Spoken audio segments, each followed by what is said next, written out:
اچھا، تو یہ جو ہم بچپن سے سنتے آئے ہیں، یہ عجیب و غریب مخلوقات، بڑے بڑے عفریت، کیا ان میں سے کچھ واقعی تھیں؟ ہاں، یہ سوال تو ہے بڑا دلچسپ۔ آج ہم کچھ ایسی ہی مشہور افسانوی مخلوقات پر بات کریں گے جن کے قصے یوں سمجھیں صدیوں سے چل رہے ہیں۔ ٹھیک ہے، اور ہمارے پاس معلومات کا ذریعہ؟ ہے صحیح۔ تو آج کوشش کرتے ہیں ان کہانیوں کو سمجھنے کی اور یہ دیکھنے کی کہ کیا ان کے پیچھے کوئی حقیقت چھپی ہو سکتی ہے۔ بالکل، چلیں پھر شروع کرتے ہیں۔ پہلا نام جو ذہن میں آتا ہے، ہمالیہ کا یتی۔ اوہ، ابومینیبل سنو مین۔ جی، یہ تھی تقریباً 8 فٹ لمبا، گھنے بال، گوریلا جیسا۔ لیکن چلتا انسانوں کی طرح ہے۔ کیا یہ صرف کہانی ہے؟ دیکھیں، بات یہ ہے کہ 1921 میں ایک برطانوی مہم کو ایورسٹ پر بڑے انسان جیسے قدموں کے نشان ملے۔ یہ مغرب میں اس کا پہلا ذکر تھا۔ اچھا۔ پھر 1951 میں ایرک شپٹن کی وہ مشہور تصویر پراسرار قدموں کی، اس نے تو اور ہوا دے دی۔ لیکن سائنسدان وہ کیا کہتے ہیں؟ وہ تو زیادہ تر اسے یا تو ریچھ کے پگھلے ہوئے نشان مانتے ہیں یا بس لوگوں کا وہم۔ مگر دلچسپ بات یہ ہے کہ دہائیوں سے جو بھی تفصیلات ملی ہیں وہ حیرت انگیز طور پر ایک جیسی ہیں۔ تو یہ سوال اٹھتا ہے کہ کیا یہ محض اتفاق ہے؟ یعنی ثبوت کوئی پکا نہیں، لیکن کہانی میں دم ہے۔ اچھا، اب چلتے ہیں یونانی دیومالا کی طرف۔ سربیرس۔ سربیرس، 3 سروں والا کتا جو پاتال یعنی انڈر ورلڈ کے دروازے کی حفاظت کرتا تھا۔ جی، کہا جاتا ہے کہ اس کی سانس آگ جیسی تھی اور بھونک بادلوں کی گرج جیسی۔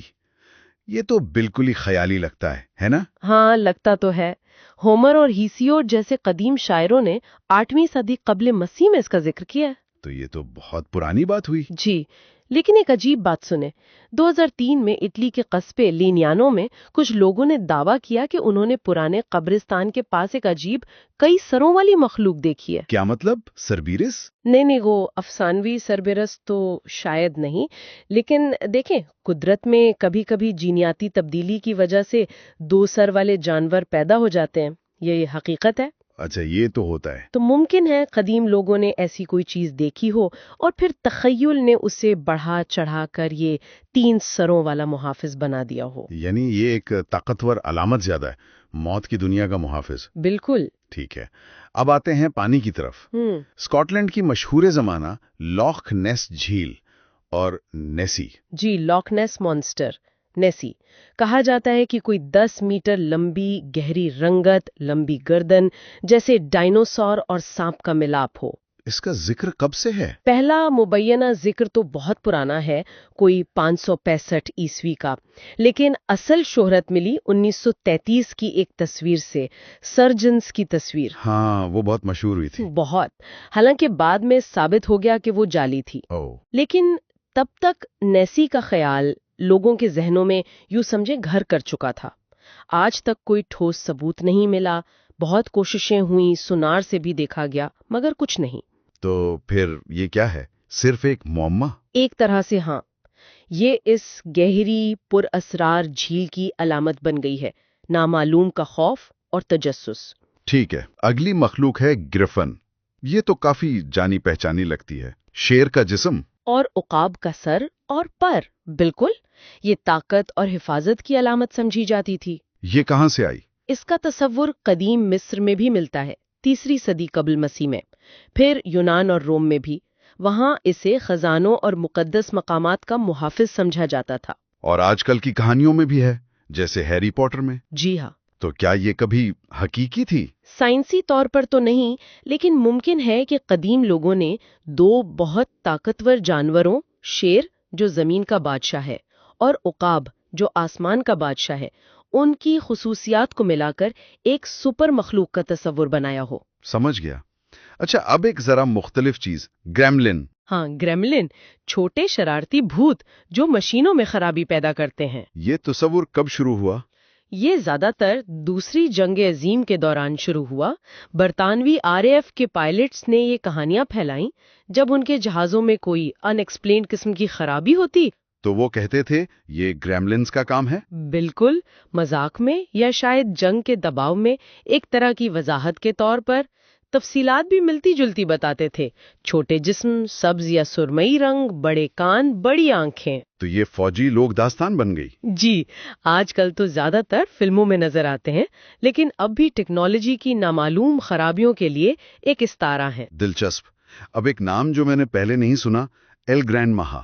ایل گرینڈ ماہا یہ کیا ہے؟ یہ نسبتاً ایک نئی چیز ہے، بنیادی طور پر انٹرنیٹ سے نکلی ہوئی لیجنڈ ہے۔ اچھا، کیا ہے یہ؟ کہا جاتا ہے کہ یہ ایک بہت ہی بڑا سمندری عفریت ہے، کوئی 2200 فٹ لمبا۔ 2200 فیٹ؟ جی، تیز دانت، 6 آنکھیں، اور یہ آرکٹک سمندر کی گہرائیوں میں رہتا ہے۔ یہ کہانی کہاں سے شروع ہوئی؟ اس کی بنیاد ہے آرکٹک میں ریکارڈ کی گئی کچھ پراسرار نامعلوم زیر آب آوازیں، اور ایک مشہور کہانی ہے کہ کسی گہرے سمندر کی مہم کے دوران کیمرے کے سامنے سے ایک بہت بڑا سایہ گزرا۔ مگر کوئی ثبوت، تصویر، ویڈیو؟ نہیں، کوئی سائنسی ثبوت نہیں۔ یہ زیادہ تر سمندر کی نامعلوم گہرائیوں کا جو خوف ہے نا، اس کی پیداوار ہے، اور انٹرنیٹ پر کہانیاں جلدی پھیلتی ہیں۔ یعنی جتنا کم پتا ہو اتنا بڑا عفریت تصور کر لو۔ بالکل۔ ٹھیک ہے۔ اور آخری نمبر پر ہے نوکن، NOKN۔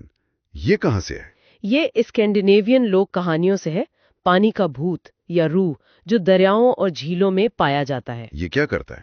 اکثر یہ ایک خوبصورت آدمی کی شکل میں ظاہر ہوتا ہے جو وائلن بجا رہا ہوتا ہے، اپنی موسیقی سے لوگوں کو لبھا کر پانی میں کھینچ لیتا ہے۔ اوہو، یہ تو خطرناک ہے۔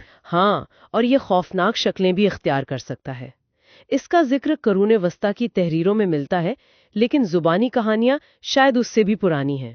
لوگ اس سے بچتے کیسے تھے؟ ایک تصور تھا کہ پانی میں چاقو یا کوئی لوہے کی چیز پھینکنے سے یہ دور رہتا ہے۔ تو یہ شاید ٹھہرے ہوئے پانی کی خطرات کی علامت ہے۔ بالکل، ڈوبنے کا خطرہ، غیر متوقع لہریں، ان سب چیزوں کی۔ تو گویا آج ہم نے پہاڑوں سے سمندر کی گہرائیوں تک، قدیم یونان سے دوسری جنگ عظیم اور انٹرنیٹ تک کئی عجیب و غریب مخلوقات کا ذکر کیا۔ جی بالکل، ان 7 مخلوقات کا سفر کیا جنہوں نے صدیوں سے انسانی تخیل کو اپنی گرفت میں لیا ہوا ہے۔ اور آخر میں کیا کہیں گے؟ آخر میں ایک سوچنے کی بات یہ رہ جاتی ہے کہ کیا یہ کہانیاں صرف ہمارے اندر کے خوف، ہماری امیدیں اور نامعلوم کو سمجھنے کی انسانی کوششیں ہیں، یا پھر کہیں ان پرانے افسانوں کی طے میں ان کہانیوں کے پیچھے کوئی ایسی حقیقت بھی چھپی ہے جسے ہم ابھی تک پوری طرح جان نہیں پائے ہیں؟ شاید یہی سوال ہے جو ان مخلوقات کو، ان کہانیوں کو آج بھی زندہ رکھے ہوئے ہے۔